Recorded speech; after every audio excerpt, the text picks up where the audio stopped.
买雷克萨斯 ES， 你们会选200还是300H 呢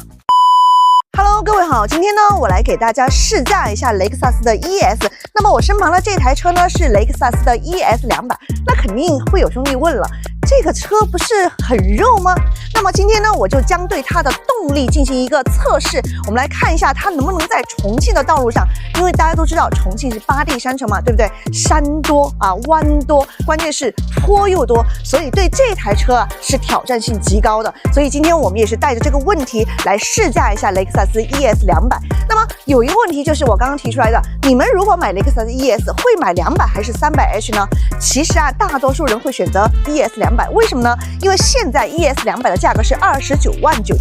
那么它的这个优惠政策呢是低8万块钱，那么下降8万块钱，想一下，21万多啊就可以买到这台车，以前是想都不敢想的。那么如果说你想买300H的价格是37.999万，天哪，比它贵8万呢。所以呢，现在这个价格呢，我觉得入手雷克萨斯 ES 200是最明智的选择。那么话不多说，我们赶紧把它试起来吧。好了，我们现在呢已经把这台雷克萨斯 ES 200开上路了。我们现在在内环快速路上啊。现在这台车我们先聊一下动力吧。它这个动力搭载的是2.0升的自然吸气发动机啊，它的功率是173千瓦，扭矩是208牛米，0-100加速10秒前。先不要看它的参数啊，大家，因为这台车大家都觉得它这个动力好像不够用啊。但是我跟你们说，在市区里面的起步就非常的不错了。但是它的动力肉在什么地方呢？我们刚刚也试了一下，我们在内环快速路上，如果说你在60到90这个中段区间去加速的话，因为它这个是自然吸气发动机嘛，它的好处是没有涡轮迟滞，但是呢，它有一个不好的地方就是它转速会很高，因为它毕竟你踩油门的时候，你会给到它一个指令啊，你要感觉你要去加速了，但是这个时候呢，它这个毕竟功率很小，对不对？所以呢，它这个转速就拉得很高，所以听这个声音，就会很大哈，有一点点大。所以呢，这个不影响啊，因为你平时在日常行驶的时候，你是不会去这种急加速的时候更多一些，是吧？你如果说要高速超车的话，你可能会做一些准备啊，比如说你前面有车了，我现在需要超车的时候，可能先把速度往上提一提，然后再去超车。其实这样的话也不会就很慢很拖沓的那种感觉。它是采用的 CVT 的无级变速箱，无级变速箱在市区里面就是平顺好开，这个是没得说的。所以呢，我们现在啊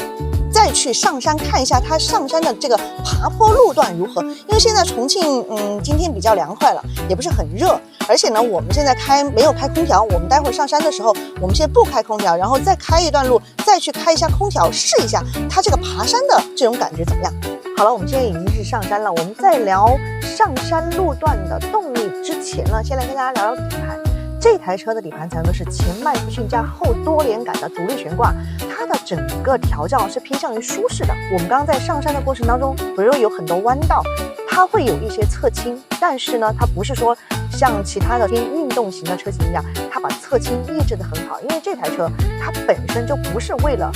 你去操控去运动来的，它本身就是为了舒适来的。所以说你说它的侧倾抑制有多好呢？肯定不算是太好啊。但是这台车它的整个滤震，它的底盘的那种厚重感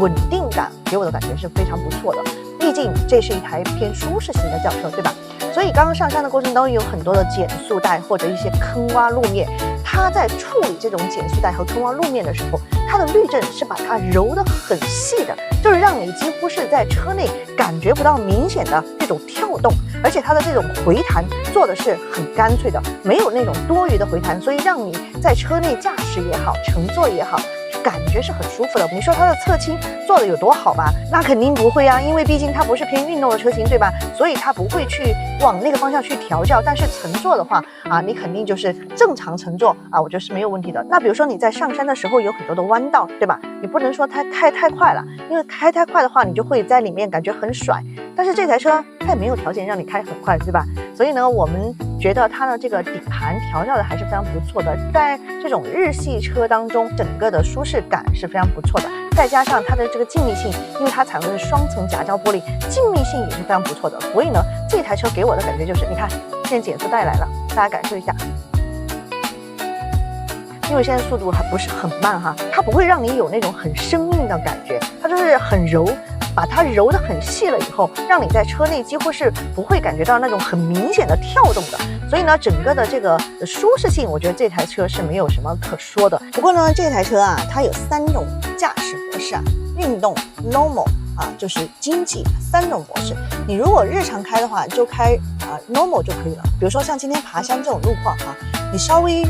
让它有点劲儿的话，你就用运动模式，因为它运动模式下的话，它的油门的响应会更加的灵敏，而且它的转速啊会更高，但是它的这个整个的力量感的话，从发动机里面压榨的更多一些，所以运动模式下的话，你去爬山的话会更加从容一点。好了，我们现在呢是已经到了铁山坪了，大家都知道重庆是8地山城对吧？铁山坪的山路啊，坡度大概是30-40度的样子，所以呢，我们今天开的这台 ES200啊，它是一台2.0升的自然吸气发动机，大家不要忘了，因为呢它不是涡轮的，所以刚刚我们在上山的过程当中，我们首先是没有开空调的，我们在没开空调的情况下，我们爬山的这个速度是60啊，到了60的时候，它的转速呢已经达到了3000转了。其实这个转速，而且声音啊是比较咆哮的哈，因为它毕竟不是涡轮的，因为就算是涡轮的，它到了2000转以上它才工作，对吧？所以呢，这台车它在不开空调的情况下，速度达到60以上，它可能会到3000转。但是我们也试了一下，开了空调情况下，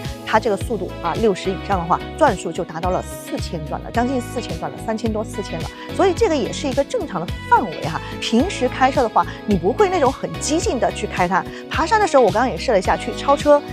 的这个速度已经拉起来70以上了。所以呢，当时超车的时候，并不是感觉到它没有力气，只是感觉它这个声音很大，可能它会有一些吃力。但是呢，毕竟它是一台自然吸气发动机，大家啊在平常去开它的时候呢，就不要对它抱有太多的那种期望。所以呢，日常行驶的话，这台车还是偏向于舒适为主的。所以整个的山路表现的话，我觉得这台车还是一个比较正常的范围了。那么今天呢，还有一个特殊情况是，我们车上几乎是满载的情况下，我们坐了4个人。而且有一个人是超过200斤的，所以呢，整个的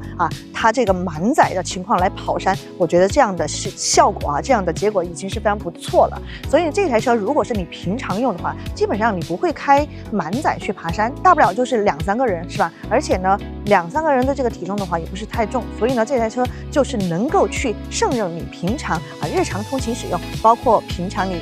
近郊去出游啊什么的，都是没有什么问题的。再加上呢，昨天晚上刚下过雨，这个地面是有点湿滑的，这些呢都是影响它爬山效果的一个因素了。好了，那么我们来总结一下，这台车我觉得比较适合佛系的车主，因为它在市区通勤的时候啊是完全够用的，跟车蠕行的时候很舒服，它的刹车调教的是很线性的，可以给你足够的安全感，这一点呢也是我个人比较喜欢的。这台车它高速行驶的时候很沉稳不松散， NVH 的静谧性也做得非常不错，后排的乘坐感受呢也是非常不错的。所以这台车总结一下，它比较适合那种佛系的，经常市区内行驶的，不怎么去追求激烈驾驶的人。所以呢，家人们，这台雷克萨斯 ES200呢，它的这个动力啊，我觉得是完全没有什么太大问题的。毕竟现在的价格那么低，是吧？大家要根据自己的用车情况来决定。如果说你要想激烈驾驶或者是怎么样的，你去买宝马不香吗？是吧？奥迪 A4 不香吗？但是它价格要高一些啊。它现在这款车的价格才21万多。这台车我试驾了以后呢，觉得日常使用是完全没有问题的。为什么它卖的那么好，是吧？去年2025年的时候就卖了10多万台，所以它现在也算是进口车当中这个销量最好的车型了。这台车我觉得完全没有问题，主要看你们自己喜欢了。